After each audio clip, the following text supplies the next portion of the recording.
I'm William H. Johnson, and I'm interviewing Edwin C. Lindly as part of the World War II History Project. This is September the 30th, 2003 at Manhattan, Riley County, Kansas. The camera operator is Dana Doddridge. Ed, we're pleased that you'll record your military experiences with us. Now would you give your name, rank, serial number, and branch of service? Edwin C. Lindly, Captain, Corps Engineers, 0446087, Corps Engineers. Army. Army, right. Okay, now Ed, tell us about your home life, where you grew up, and some of your early experiences. I grew up in Stillwater, Oklahoma, which, like Manhattan, is a college town. And before War II, all the male students at Oklahoma State were required to take ROTC, and each armistice day the ROTC would march through town, followed by the veterans of World War I. So I developed an appreciation for ROTC and determined to get in that program if I were accepted when I went to college. What did you do before you went into service? Of course, you were in college, I guess, at that time. Yes. I left high school and living in Stillwater, went into engineering, studied engineering there. Okay. You said you did get into advanced ROTC. ROTC, right. And did you get your commission from this program? Yes, as a matter of fact, I went to summer camp in summer of 1941 and was commissioned in May of 1942. Okay. You remember Pearl Harbor? Yes. And where were you? As a matter of fact, on December the 6th, that was the day before Pearl Harbor, the ROTC students went to some college land west of Stillwater for an infantry assignment. And they divided up into two groups. One was going to defend a hill, and the other was going to attack the hill. And I was in the attack group, and we had our head of our ROTC unit there come out and sit on another hill and watch us perform this. I don't know if you've ever gone through this before, but I had not. But what do you do whenever you attack a hill? Well, this lieutenant colonel was sitting up there watching me, and after it was all over, as you know, Bill, we have critiques on these things. And he says, you wouldn't have left. He says, you would have been killed right off. And I said, how come? He said, well, you didn't seek cover.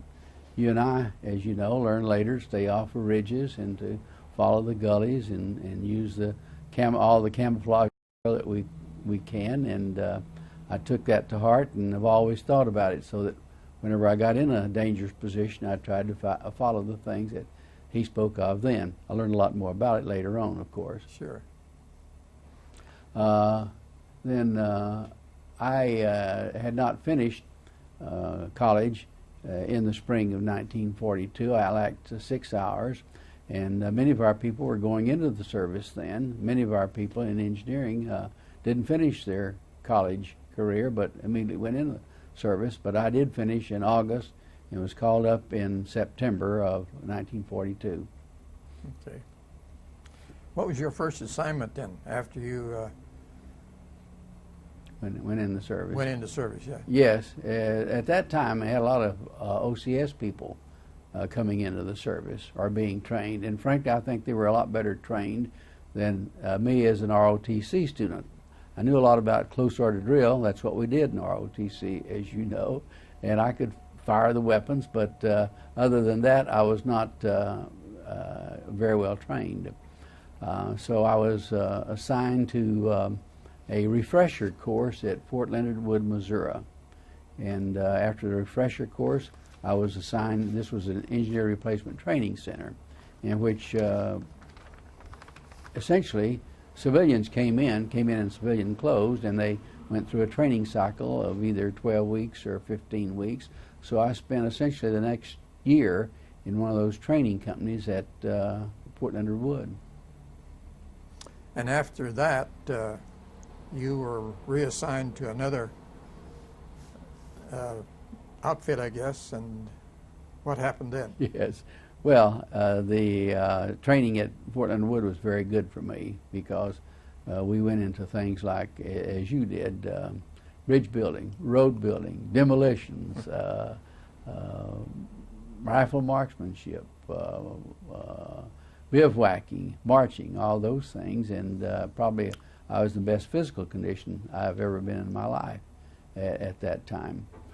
But during the summer of 1943, in the Sicilian campaign, they took so many prisoners of war that they hardly knew what to do with all these people. They had to feed and clothe and quarter, and so what do you do with all these people?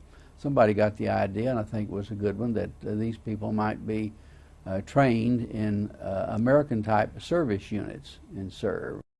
So I and several others from Fort Leonard Wood were sent overseas to Sicily. Went to a port of embarkation, Hampton Roads in Virginia, Camp Patrick Henry, and was put on a British liner. Took about 5 days, a very fast crossing. Disembarked in Casablanca and took a troop train from Casablanca to Bizerta, Italy. I'd had previous training in this, taking troop trains, because after our cycles were complete at Fort Leonard Wood, our soldiers had just been trained and were either sent to units someplace in the United States or to some port of embarkation, and so they were put on troop trains. Maybe you know they take those troop trains and divide them up into two parts with a mess train in the very middle, and then from one end of the train, soldiers go through the mess train. On the way back through, they pick up their food, and the other end does the same thing. And so this is not a difficult thing to do, except you're in control of a troop train. And I did take a troop train to Bizerta, Tunisia. So you were in command of the troop train then? Right. Had some good sergeants. They always have. As I say, you know, the sergeants pretty much run the Army, and if you can develop a good, and you must develop a good relationship with the non-coms and the enlisted men, and I think I had that capability. Then after the troop train, what happened? Yeah, this is what happened. They were having a lot of casualties in Italy, and so these airplane troop carriers would go to Italy each morning from Palermo, Sicily, and pick up the wounded and fly them to North Africa, and then from North Africa they'd fly back to Palermo for the next day's service. So I was able to be put on one of those hospital planes and taken to Palermo, where I ended up with a provisional battalion. You know, in the Army, they have these ad hoc units. For instance, they needed somebody to train the Italians that were going to go into the American-type service unit, so I was assigned to this provisional battalion. And there I was asked to train two engineer companies. One of them was a depot company, and one of them was a dump truck company. And maybe you know that the war had just been over in Sicily at that time. The 7th Army had taken Sicily, and with every field army there is a engineer depot company. There are ordnance and quartermaster depot companies also, but if you need a requisition, something of an engineering nature, the engineer units go to the depot company and get these. Well, there was part of a depot company left in Sicily. Most of it had gone over to the mainland at that time. But one of the things that was needed there were people to work in this depot company, so in the American depot company. So I was able to, through these called TONEs, tables of organization equipment, draw the proper Italians that we needed and the equipment that they needed. We weren't able to get all the equipment, but this Italian depot company was set up in a Italian school there in Palermo, and across the parade ground was where the remnants of this American depot company was located, so that each morning the Italians could march over and work in the depot there. Now, I felt right off the bat that the Italians would never be able to take this over. Only their officers could read and write English, and there were a lot of technical parts there that one needed to know something about. And so the Italians in this particular company really only worked as laborers in this company. And I told the executive officer of the provisional battalion, these people are never going to be able to take this thing over. And he said, well, that's all right. Rather than being in some POW enclosure, there are 150 people that are working here, contributing to the war effort, so leave it like that. The other company that I trained was a depot company, was a dump truck company, and this was a different matter, at least I thought anyway. We drew 44 dump trucks that had been essentially worn out by the first engineers of the 1st Infantry Division during the Sicilian campaign, and we were lucky, of course, to keep as many as 20 of these vehicles running because they were worn out. But this was a good unit. These Italians were pretty well hyped up. They figured they were going to go over on the mainland and work over there in a service capacity. I really don't know what happened to them later on because I left the unit. But each morning we'd get calls from the base section there to go pick up material someplace on Sicily and take it to the port where it could be shipped over to the mainland. You'd be surprised how much material is left by an army as it moves across a country like that. In Sicily, the POWs, if they were Sicilians, were turned loose. But since they were fighting over in the mainland, the rest of them from that were kept in enclosures until they were able to be organized in some sort of a service type unit such as I'm describing here. What actually happened, though, over in the mainland, they were experiencing a lot of casualties, and our people would come out of a hospital, but they weren't physically fit to go back to their unit, and they were classified as limited service. And of course these people were coming back over to Sicily and taking our jobs while we were relieved from our jobs and went over and took the jobs in on the mainland. I think it did a good job. At least the battalion commander made me as a superior, and he told me he thought he could find a way to keep me in his unit.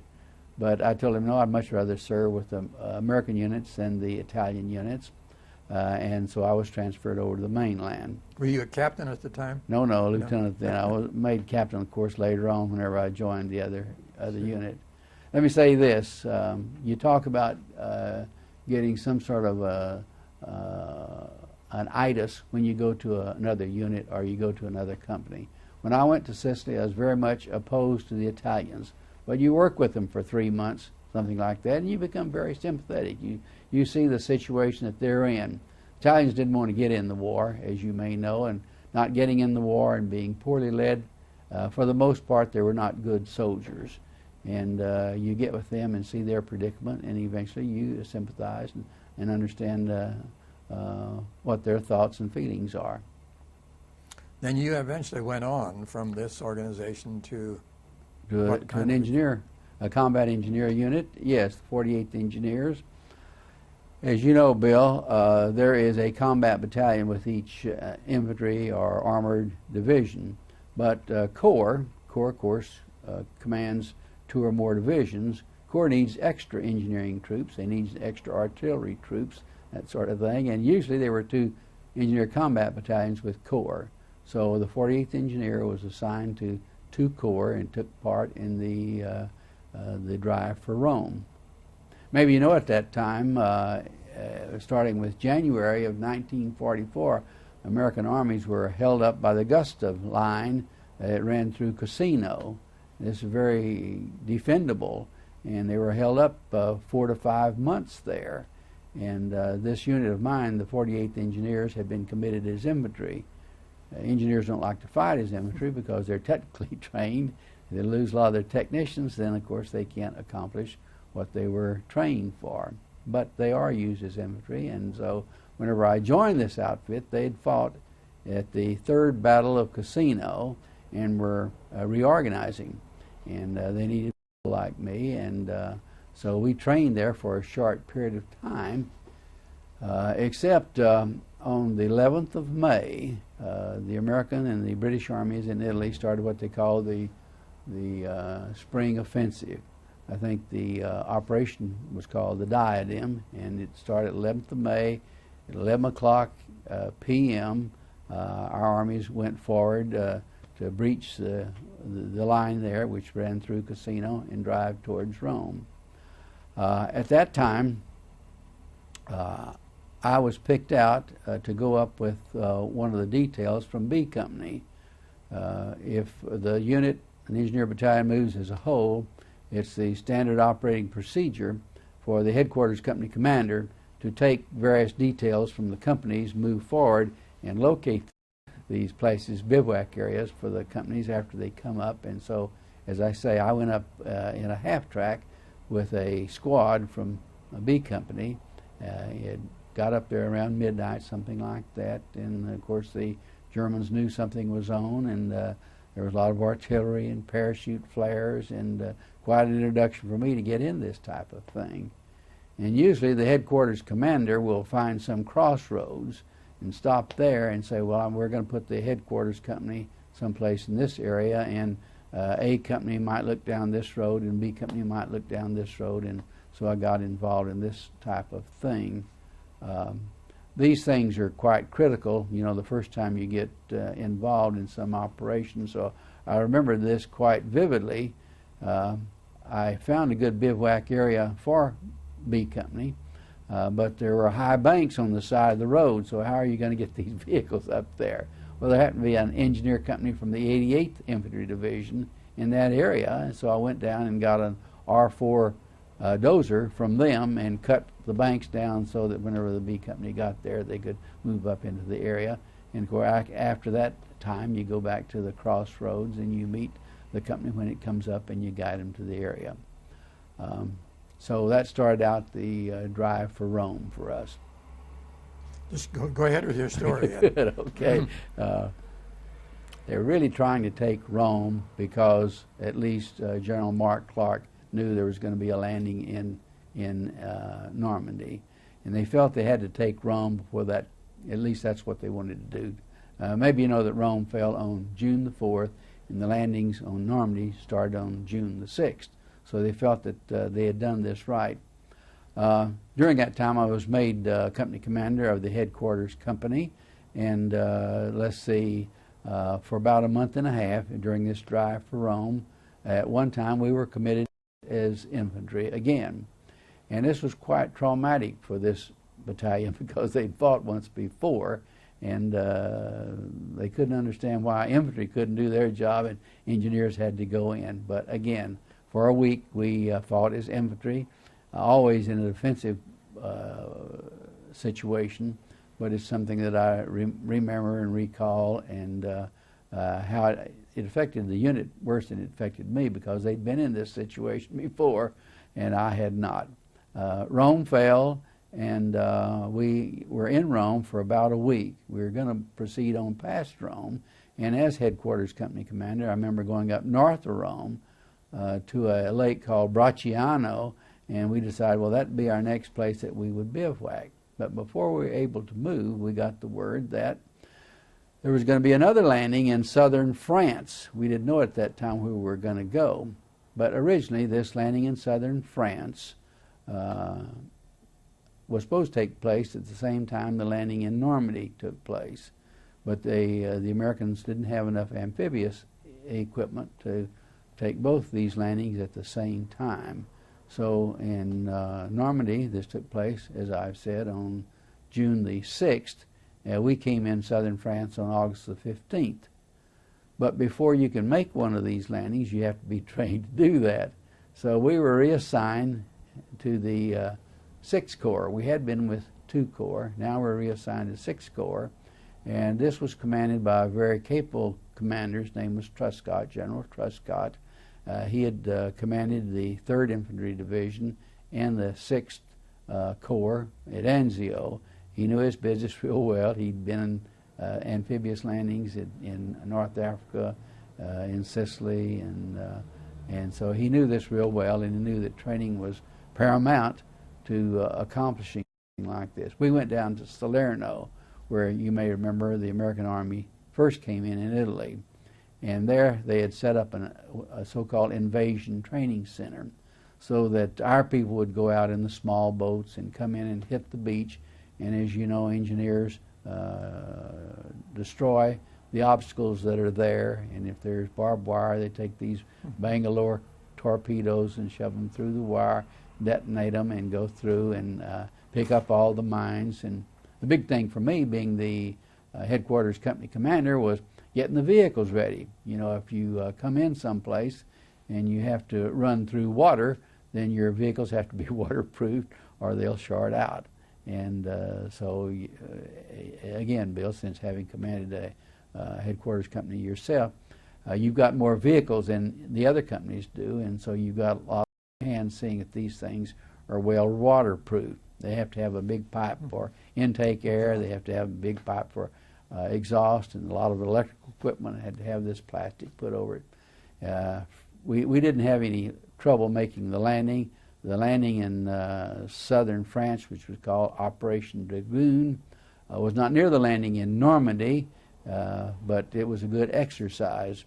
I remember that there were 3 infantry divisions came in on at 8 o'clock in the morning on August the 15th, and we also dropped a paratroop division inland about 12 miles. This seems to be the way they like to do these things. I didn't know it at the time, but they're very much concerned that you might get bottled up on the beach. In order to preclude this, you've got to have people inland, and they did that. So our big job, if I shall continue in this sort of thing, our big job was running a dump there. You've got all this equipment coming in, and you can't let it pile up on the beach, and so someplace inland, these things have to be planned and roads built, infrastructure, and all that sort of thing. That took us about a week, and we got that done, and after a week, then we rejoined the 6th Corps as one of the 2 battalions with the 6th Corps. When your unit was under fire, or at least where they were replacing infantry, did you have injuries at that time? Yes, yes. We spent a lot of time on roadblocks. As you know, when an army goes forward, there are lateral roads that have to be blocked off, and they use the engineers a lot. We'd go in. We had half tracks then, and we carried our anti-tank mines in those half tracks, and we'd go off on these lateral roads and plant the mines and get some sort of automatic fire to back them up, and hopefully not get attacked. We had attacks on each side of us. I remember one night, and you could hear all this firing and that sort of thing going on. And we had some casualties ourselves, but mostly from artillery. Maybe you know that in World War II that more casualties probably resulted from artillery than there were from small arms fire, and we got a lot of that. One other thing, whenever we came in southern France, Operation Dragoon, one of these infantry divisions was the 36th Infantry Division, the Texas Division, and normally with each regiment, or regimental combat team, there's a company of engineers. But if you come into a beach, you need more people, and so they attach a whole battalion to a regiment in addition to the company that's with the regiment. So we were a so-called beach battalion, and we came in with the 142nd, and as I've recounted, we worked on organizing a dump there. But after this was done, then of course we moved forward up the Rhone Valley with 7th Army, and this was General Patch. I never saw Patch, but before we left Italy, they got all the officers of the 36th Infantry Division and the attached troops, and the Assistant Division Commander came down and talked to us, and after he talked to us, then the Division Commander, 36th Infantry Division, General by the name of Dahlquist, he came down to talk to us, and then this General Truscott, the Corps Commander, came down and talked to us, and of course the whole aim of the talk seemed to be don't get caught on the beach, and they had already known what had happened in Normandy, and the misfortunes, if there were some that occurred there, they talked to us about and urged us, to keep going. Momentum is a great thing, as you know, for a service. Once you get started, it's a lot easier to keep going than to start from scratch all over again. These French beaches were the vacation places in France, were they? They were well defended, but yes, they were and still are. I went back to this beach we came in. It's called Camel Green. We were supposed to come in on Camel Red, but Camel Red, the naval commander, could not get in close enough with the minesweepers to sweep the mines. The approaches were well defended. We were supposed to come in at 2 o'clock in the afternoon, and we sat out there. I came in on LCI, my company did, which is larger than the smaller assault boats. But we were out there waiting to come in, and we didn't know what was happening until we found out that we were coming in on Green Beach, and essentially everything in the whole division came in over Green Beach. This upset General Truscott. He'd hoped to come in on Red and get back behind the German defenders there, and he was really upset with the Navy because the Navy had done this without authorization from him. But again, as you know, the Navy controls a landing up to the point that you hit the beach, and the Army takes over then. And the Navy admiral thought this was the thing to do, that if you go in there under these conditions, it would not be good. And so, since they'd already gone in over Green Beach and had been successful, they took us in over Green Beach. And was one of these Nice, or one of the... Nice is a little bit further east from where we were. We came in near San Rafael. Okay.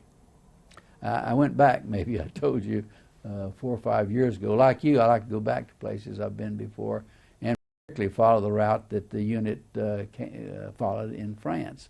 And so my wife and I went back there and spent a week at the little town called Lindly, which is where the paratroop division dropped. Spent a week there visiting the beaches, and this particular beach, Green Beach, is now one of these national trusts.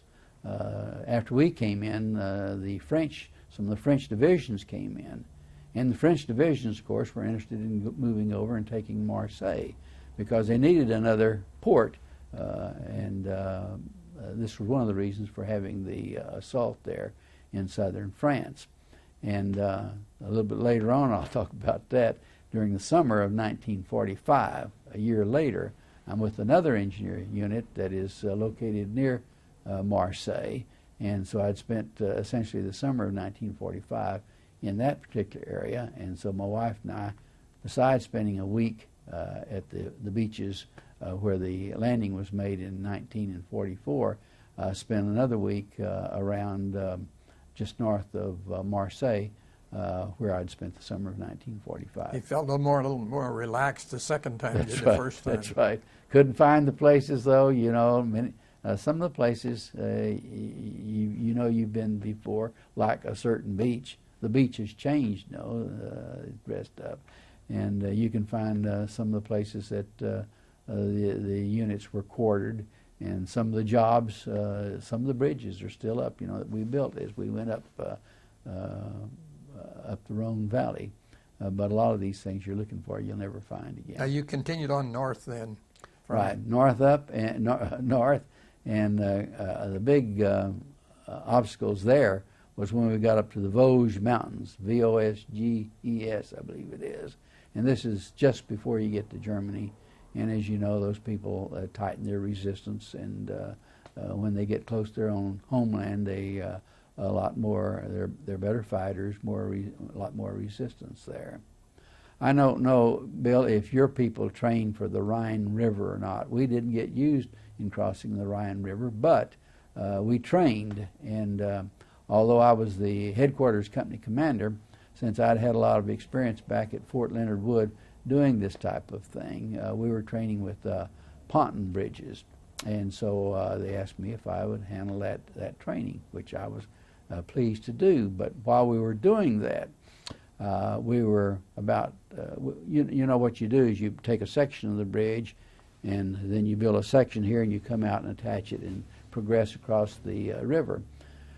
We got caught in the training by German planes coming over and strafing the area, and this caused a lot of consternation, and a lot of things are dropped, and the pontons are shot full of holes, and you wonder how you're going to replace all this. But eventually, you do get enough replacements and continue the training. So I got involved in that as we got up in the north part of Germany. We got over into Germany, and it seemed to me like the war was over a lot sooner after that. I remember when the war was over, there was a lot of shooting, not shooting at anything, it seemed to me. And this always hurt me, because harking back to the time that we were in combat for a week, we carried a lot of bazooka ammunition. And so one of these corporals said to me, he says, do we have to carry all this ammunition back? We've been carrying it all this time. Can't we throw it away now? Well, this sort of upset me. You know, I said, look, this was made by people back in some ordnance factory in America. It had to be made there. It had to be shipped across here. It had to be distributed here. And now you want to throw all this away?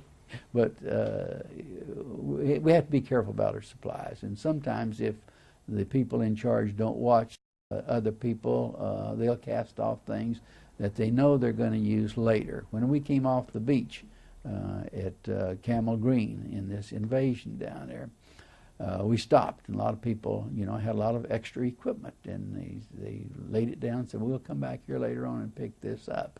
And I don't remember ever going back and picking this up. And of course you can say, well, this is lost in battle, and you can requisition more equipment, but it's a poor procedure when you do that. You ought to take care of your supplies. You don't know when you're going to use them again. After the war, Bill, you know, we went home with points. And since I joined this unit late, they had a lot more points than I did, and I was transferred to another unit. I'm sure this happened to you too. And this unit was down in, as I've said, down just north of Marseille, France. And this was a big staging area for people going back home or either going to the Far East. And a lot of activity, even after August, when the victory in Japan was over. And so we spent a lot of time working on roads and hospitals and camps and sewers and various things like that. Did you do anything at Arles, or were you close? Never did get that far over, Bill. I know you were at Arles. No, we never got over there. Later on, I went to Arles, as you did, as you know, and it's real interesting. I'm interested in the Roman history, and of course this was a Roman city at one time. Matter of fact, one of the Roman roads went through there, and from there it went north up into Paris. How far did you get into Germany? Well, we went into central Germany, and as I say, after I was with this unit in southern France in the summer, we went back up to Regensburg. The thing that I remember most was Regensburg, Germany. We moved in there and substituted or replaced another engineer unit. And as you know, once an engineer unit goes into the area, then they're assigned for all the engineering tasks within that area. So this was the winter of 1945, and we were in Regensburg, and we had a lot of work to do there, taking over the road system there. As a matter of fact, we had a lot of floating bridges in the Danube River, and if they ice up, you can't let those floating bridges stay there, though they have to be taken up. We did get a lot of work from the POWs, though. There was a big POW enclosure in Regensburg, and when we needed labor, we could get all the labor that we wanted. We worked with the displaced persons. You may remember there were a lot of displaced person camp. And frankly, I didn't have a lot of regard for these people. They were not a clean people as I could view them at that time. Later on, I know why they were not clean. They suffered all this harassment, but we did a lot of work with the displaced people during the, went up there in the fall. I was with the 41st Engineers, a general service unit, and we left Marseille in the fall of 1945 and spent the winter in Regensburg. The war was over at this time. Yes, yes. Yes, quite an experience being up in Germany in the winter of 1945. You're always counting your points and saying, when am I going to be released to go to another unit and go home? And eventually in February I had the number of points, and so I left the 41st and was transferred to Bayreuth, Germany, where the 327th Engineers, which was the combat battalion with the 102nd Infantry Division. And I spent some time with them before going home. As a matter of fact, when you get ready to go home, you've got a lot of equipment that has to be turned in. And so one of the things I caught was taking a convoy of engineering vehicles back to Belgium, where the engineer dump was located. And we had lots of trouble along the way. This was in February of 1946. We had trouble getting across the Rhine. I know when we got to the Rhine, he said, you've got a bunch of these bulldozers on trailers, and it'd be a lot easier on our bridge if you take the bulldozers off the trailer and walk them across the bridge. Well, we thought that was much worse than taking them across on the trailers, but we did that. And in the process, we had some trouble with one of the trailers, and we had to have it repaired. Luckily, we found a British ordnance unit there that could take care of that for us. But we did get back to Belgium and get the equipment turned in. Remember, before I left, the supply officer for the 327th Engineers, our equipment was not complete. In a lot of those trucks, they didn't have their tarps, or they didn't have their gasoline cans, or their extra tires and all that. And he was afraid, that he couldn't write this off in the property book as being complete. So he handed me these turn-in sheets and said, be sure that they get turned in as vehicles complete. And we didn't have any trouble that way. The dumps where we turned the engineering equipment in was essentially run by the German POWs, and they signed all these turn-in sheets. And whenever I got back to Bayreuth, the S4 was real happy because he could close out his books. We did come home and started home in February of 1945. Shall I talk about that? Sure. 1946, excuse me. 46, Yeah, sure. 1946. Yeah, we had the proper points. Well, the whole engineer battalion was living in one of the high-rise hotels there in Bayreuth. The officers living up on the top floor. And the night before we left, I was the officer of the day, and the battalion commander had heard that there, at the train where we had soldier guards on each car, that there were German girls there with the guards on the train. And this didn't suit well with him, and he was upset. And he says, I want you to go down there and locate those German girls, round them up, and turn them over to the civilian police. Well, I wasn't going to get caught in anything like that. So I took the first sergeant of the headquarters company with me when I went down there. And I had the sergeant go ahead of me and saying to the guards, the officer of the day is coming through here. He's looking for any German women that might be on the train. And as you might suspect, when I went through the whole train, no German girls there at all.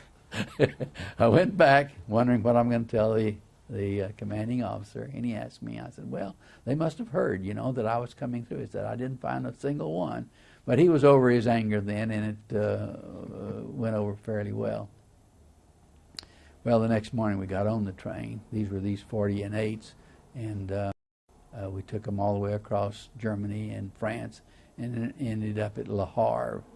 And maybe at Le Havre they had a lot of camps back in the hills above Le Havre, and they took the names of cigarettes. We went to Camp Lucky Strike, as I remember, and you stay there in the camp until the Navy has naval transports or something that can take you home. But eventually we were put on a naval transport. I remember it was the Sea Robin, and we came home via the North Atlantic. And in the spring, the North Atlantic is rather rough.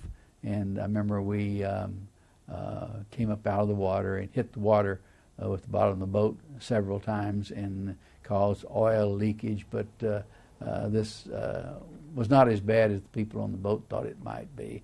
I remember we did have a difficult time sleeping. If you get in your bunk, you'd tie yourself in some way in order not to roll out while this was taking place.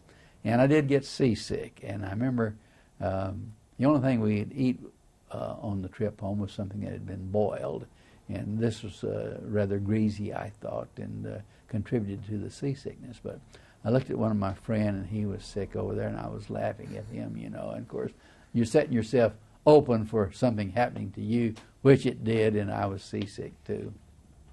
Anyway, we got back home, came in with the morning tide, and New York Harbor, came past the Statue of Liberty, which I'd never seen before.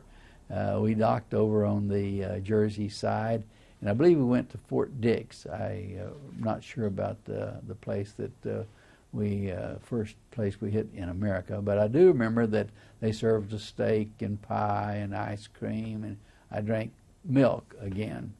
And back in the invasion of France, we had an officer's servant there that his name was Tex, and he knew all about cows. And so while we were in bivouac, he saw some cows out in the area in a meadow and went out and milked these cows. And that was the only time that I had milk during the 2.5 years I was overseas. But we did come back and were well fed at Fort Dix, and were put on trains, and my group was sent to Fort Smith, Arkansas, where Camp Chaffee was located, I believe. And we were demobilized there. And I was lucky in that having been overseas as long as I had been, I had 3 months of leave and compensatory pay at that time. And so I had 3 months of pay coming up. You know, you wonder what you're going to do when you get out of the Army. You don't have a job at that time. What are you going to do?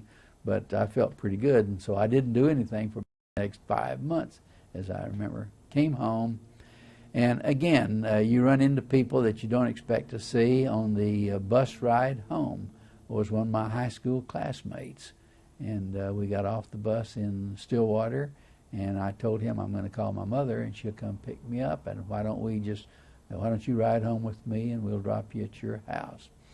And that worked all right, except my sister came with my mother, and not having seen me in all this time and thinking about all that danger I was in, a lot of weeping and carrying on, and I was a little bit embarrassed, but I knew this fellow that I came home with, his name was Bob Brown.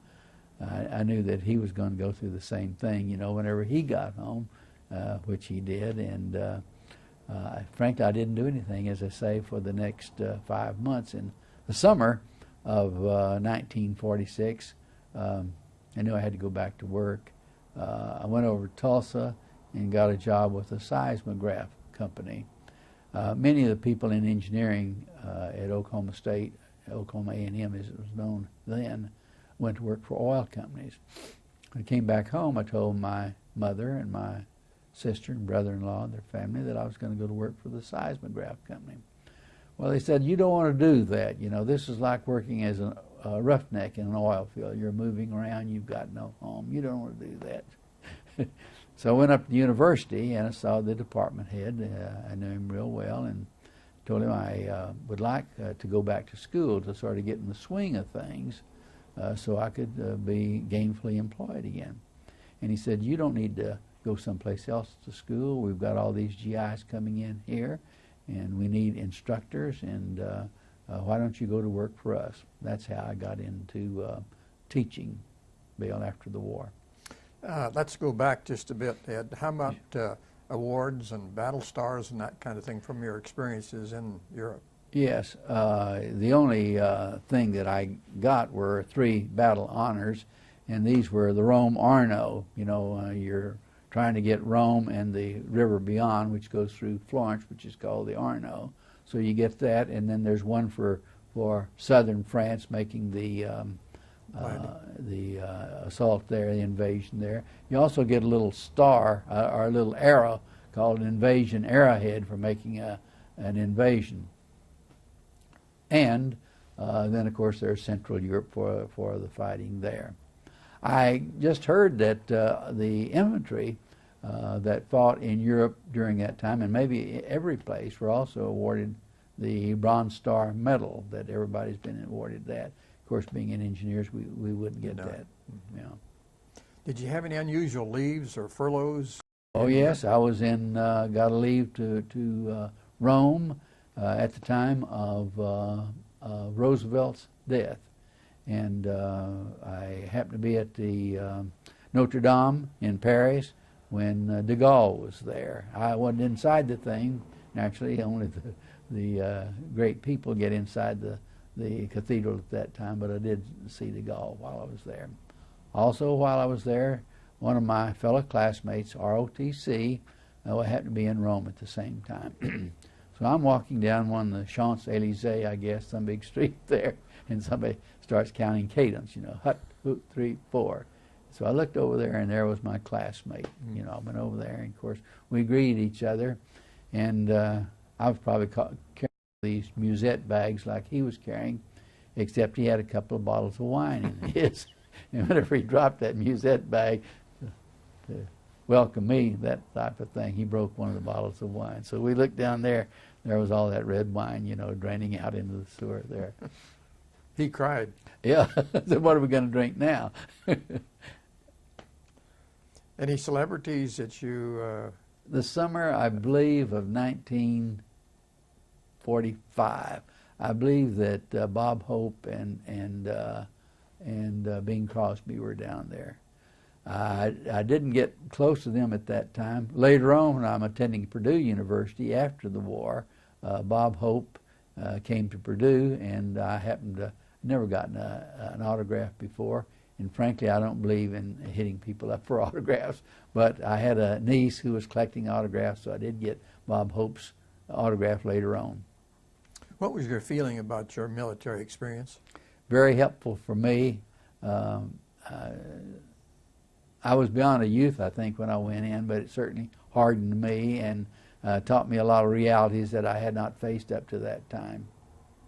Yeah, you like you and I say, you would want to do it again, but you wouldn't have missed it for anything.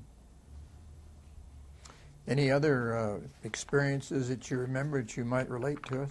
Well, maybe you know that whenever I came to Kansas State, a friend here, his name is Lost Taylor, said they were forming a reserve unit in Manhattan, and would I like to join that? And I said, no, the war's over, I don't get involved in that.